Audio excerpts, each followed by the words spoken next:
Assalamualaikum warahmatullahi wabarakatuh. Pemirsa Gapai Kemuliaan yang dirahmati Allah. Apa kabar Anda hari ini? Semoga Anda senantiasa sehat dan selalu berada dalam lindungan Allah Subhanahu wa Ta'ala. Amin ya Robbal Alamin. Alhamdulillah, senang sekali hari ini saya Faye Nizar kembali hadir menjumpai Anda dalam program kesayangan kita Gapai Kemuliaan. Selama 30 menit ke depan insya Allah kita akan membahas masalah seputar fikih, adab dan tauhid dalam kehidupan sehari-hari yang tidak jarang masih banyak dari kita yang salah dalam memahami dan bahkan mempraktekannya. Dan seperti biasa saya tidak sendiri, hari ini sudah hadir bersama saya di studio ada gurunda kita semua, Kiai Haji Muhammad Faiz. Assalamualaikum Kiai. Waalaikumsalam warahmatullahi wabarakatuh. Apa kabar Kiai? Alhamdulillah baik, Eva, sehat. Alhamdulillahirobbilalamin. Ya pemirsa, bagi Anda yang memiliki pertanyaan silahkan Anda bisa kirimkan pertanyaan Anda baik berupa pesan teks maupun dalam bentuk video melalui nomor WhatsApp yang tertera di layar kaca. Anda juga berkesempatan untuk bertanya langsung kepada Kiai melalui sambungan Zoom yang nanti secara teknis akan ditentukan oleh tim Gapai Kemuliaan. Baiklah, bahasan pertama kita yang seperti saya sudah sebutkan tadi adalah terkait dunia untuk akhirat. Nah Kiai, bagaimana kita memaknai nih kata-kata dunia untuk akhirat? Apa sebetulnya perintah agama untuk mengejar dunia tapi untuk akhirat? Untuk akhirat, ya. Jadi kalau pertanyaannya seperti itu, kita memulainya dari filosofi hidup di dunia menurut Al-Quran. Allah tuh berfirman di dalam Al-Quran, itu sering dibaca oleh semua khotib Jumat. Allah berfirman, wabtaghi fima ataqallahu daral akhirata wala tansa nasibaka minad dunya. Ini keseimbangan. Kata Al-Quran, wabtaghi fima ataqallah. Kamu harus mencari dari apa yang kamu dapatkan dalam kehidupan duniamu ini. Harta, pangkat, jabatan, semuanya lah ya. Kalau laki-laki itu harta, tahta, wanita. Itu untuk menggapai kebahagiaan kampung akhirat nanti. Seolah-olah kehidupan dunia itu kayak jembatan yang bisa menghantarkan kita ke dalam surga dan bisa menghantarkan kita ke dalam api neraka. Maka kata agama, dunia itu kayak mazro'ah, tempat kita menanam. Nanti memanennya itu ada di akhirat. Itulah sejatinya tuntunan agama terkait dengan dunia untuk akhirat. Oleh karena itu, definisi dunia dan definisi akhirat ini menarik dalam Islam. Imam Ghazali misalnya itu tidak pernah mengidentifikasikan setiap pekerjaan itu pasti bagian dari dunia dan pekerjaan tertentu itu bagian dari akhirat. Sementara kita, masyarakat awam kayak saya ini sering membuat definisi yang boleh jadi itu hanya tipuan belaka.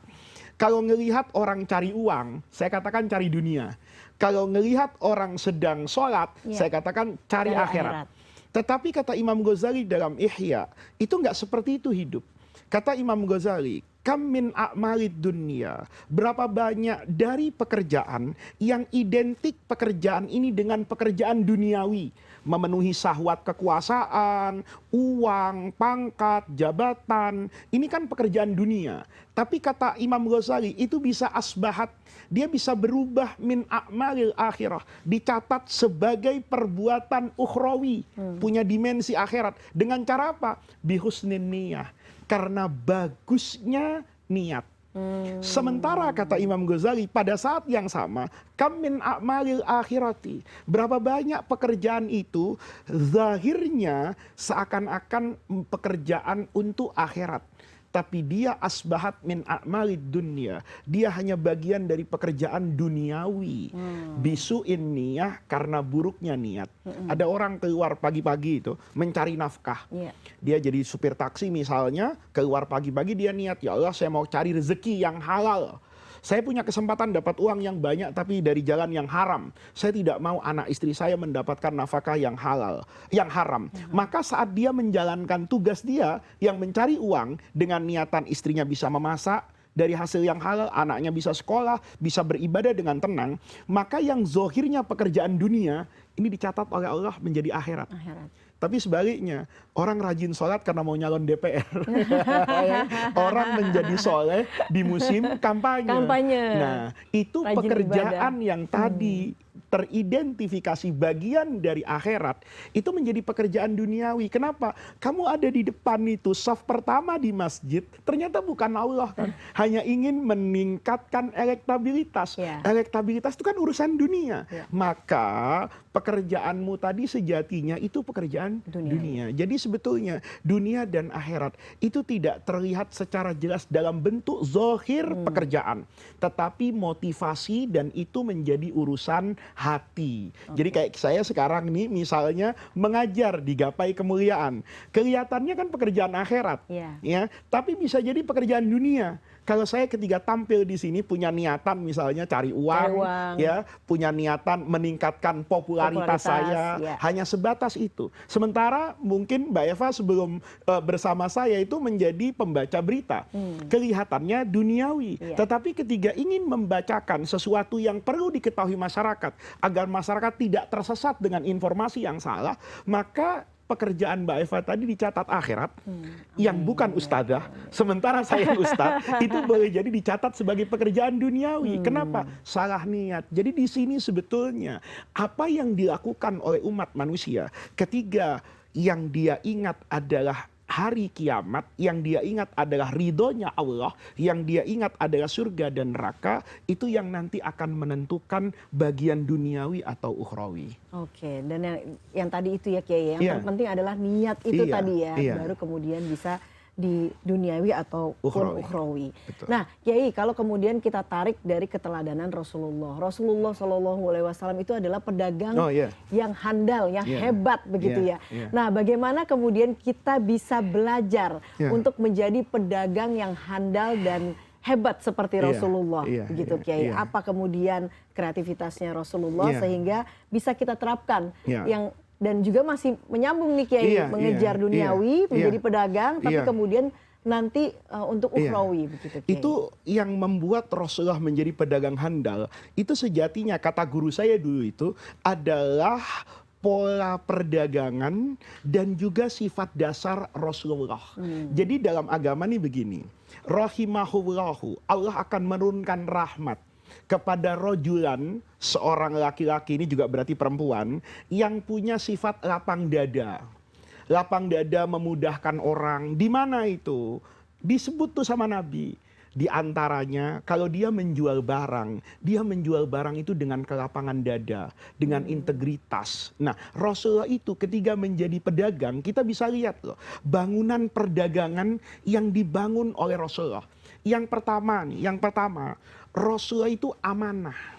Nih, kejujuran. Bagaimana tidak Sayyidatuna Khadijah itu mengutus Rasulullah untuk berdagang di Syria sekarang, di Asyam. Itu Nabi, semua yang didapat di sana itu diserahkan kepada Khadijah. Padahal boleh jadi Khadijah saat itu mengatakan begini, wahai Muhammad, ini saya mau dagang, ini barang dari Mekah, harganya 20. Saya punya ekspektasi keuntungan 10. Jadi kalau nanti kamu jual di sana 30, saya sudah senang. Begitu sampai di Syria, Rasulullah bisa menjual 40.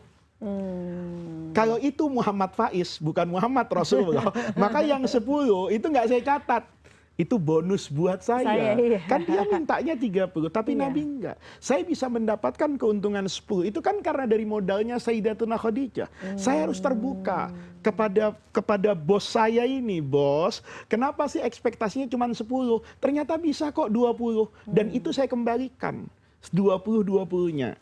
Sama, Sayyidah Khadijah bilang, nanti Muhammad pulakan ya dari sana, ambil barang-barang itu biasanya di sana harganya 20, nanti kita jual di Mekah 30. Nah, asal barangnya 20 beli ya. Tiba-tiba Rasulullah mendapatkan 15. Kalau kita kan alhamdulillah buat makan sate yang 5 di bonus nih. Nah, itu kan yang pertama adalah amanah. Ya, al-amanah itu menjadi kunci. Karena dari amanah itu akan lahir iman, akan lahir aman. Iman itu kepercayaan. Maka Sayyidah Khadijah itu percaya betul. Karena loh, ini kok dilaporkan semuanya. Maka kemudian datang rasa aman. Aman harta saya dikelola oleh manajer investasi yang bernama Muhammad Sallallahu Alaihi Wasallam. Itu Rasulullah. Yang kedua, akuntabilitas. Nabi itu terbuka loh. Ini nggak ada pedagang seperti Rasulullah itu. Kita kan nggak pernah boleh tahu nih. Misalnya Mbak Eva jualan, modalnya berapa? Loh, Rasulullah itu. Kalau bisa dikecil-kecilin ya Kiai. Bagaimana kita ingin mengatakan orang itu tidak menjadi nyaman? Begitu terbuka Rasulullah itu. Ketika misalnya ada orang datang, ya kalau bahasa sekarang nggak Pak Muhammad, saya mau beli. Kata Nabi, barang ini modalnya 10. Saya ingin dapat keuntungan 5. Dia tawar-menawar. Bahkan Rasulullah itu mengatakan, ya tawarlah yang masuk akal. Tapi kalau 5, Anda beli 6, saya nggak usah jual. Daripada nanti kita ribut. Karena ada tuh ibu-ibu di pasar itu kalau nawar, pedagangnya pingsan. Gitu. Barang 20 ditawar 2 gitu loh. Ya. Kan tentu kata pedagang ini kamu mau jual, mau beli apa ngajak berantem kan gitu. Dan itu tidak terjadi pada diri Rasulullah. Akuntabilitas. Kemudian yang ketiga, kreativitas. Perdagangan tuh tujuannya apa sih? Keuntungan. Maka Nabi akan selalu mencari keuntungan yang halal dengan teknik yang dibenarkan oleh agama, tetapi kemudian kreativitasnya ini memang bertujuan untuk keuntungan.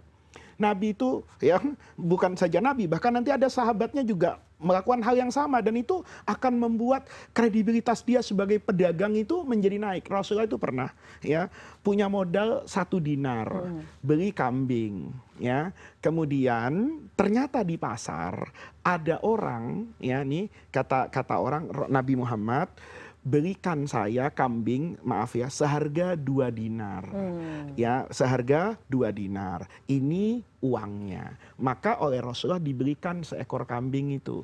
Tetapi kambing tadi, ini riwayatnya banyak. Ada yang belinya murah, ada yang kemudian Rasulullah memang membeli 2 dinar. Dibawa jalan ini. Di jalanan ada orang tertarik sama kambing. Dalam ilmu ekonomi, kan ada sesuatu yang menarik itu keluar dari nilai ekonominya. Rumah misalnya, itu harga bahannya boleh sama, ukurannya boleh sama, tapi letaknya di Jakarta Selatan, di Jakarta Timur, itu akan berbeda harganya. Karena ada nilai non ekonomi yang ada di sana yang difikirkan. Nah, Rasulullah bawa kambing itu, tiba-tiba ada orang di jalan itu tertarik. Kambing ini saya beli ya Muhammad 4 dinar, lihat nih. Nah, kata Rasulullah, ya sudah, kalau memang 4 dinar kamu mau beli, ya saya serahkan. Lihat nih, itu sama Nabi, itu diserahkan semuanya. Gitu loh. Kata Rasulullah, saya dapat 4 dinar, maka Nabi balik ke pasar, membeli kambing senilai 2 dinar. Seperti pesanan orang tadi. Begitu sampai, kambingnya dibalikin sama orang, diserahkan. Ini loh kambing pesananmu, dan ini uangmu 2 dinar. Orangnya kaget loh, kambing dapat tapi kok uangnya balik. Kreativitas saya. Lihat nih, saya bisa mendapatkan kambing yang 2 dinar, saya jual tanpa saya menipu orang, ya tidak kemudian kambingnya dipoles, atau bahasa sekarang digelonggong, diminumin air yang banyak supaya terlihat besar, enggak. Tapi orang itu dengan murni tertarik dengan, nah itu kan kita katakan kreativitas yang luar biasa. Nah inilah sebetulnya Rasulullah itu ketika menjadi pedagang kemudian sukses, karena basisnya tadi itu amanah, kejujuran. Nabi itu dalam perdagangannya itu banyak disebut dalam sirah nabawiyah. Itu kalau punya barang, ada aibnya, dikasih tahu. Kalau saya kan enggak, jual mobil sudah tua, saya bawa ke salon kan. Begitu kelihatan mobilnya kayak kinclong banget kan. Dipakai 5 hari, mesinnya copot kan gitu. Kenapa? Karena boleh jadi ketidakjujuran. Rasulullah itu ketika menjual, ini maaf ya, barang ini ada gagal produksi misalnya, ada cacatnya di sini.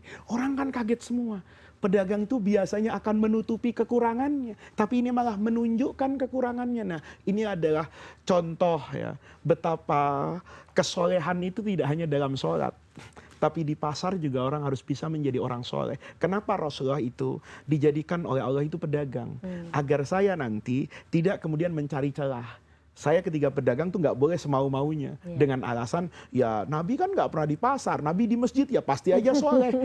Kata Allah nggak bisa begitu Faiz. Itu Nabi saya taruh di pasar. Nabi saya itu manusia, suka uang, sama punya syahwat, tetapi dia bisa memimpin hawa nafsunya.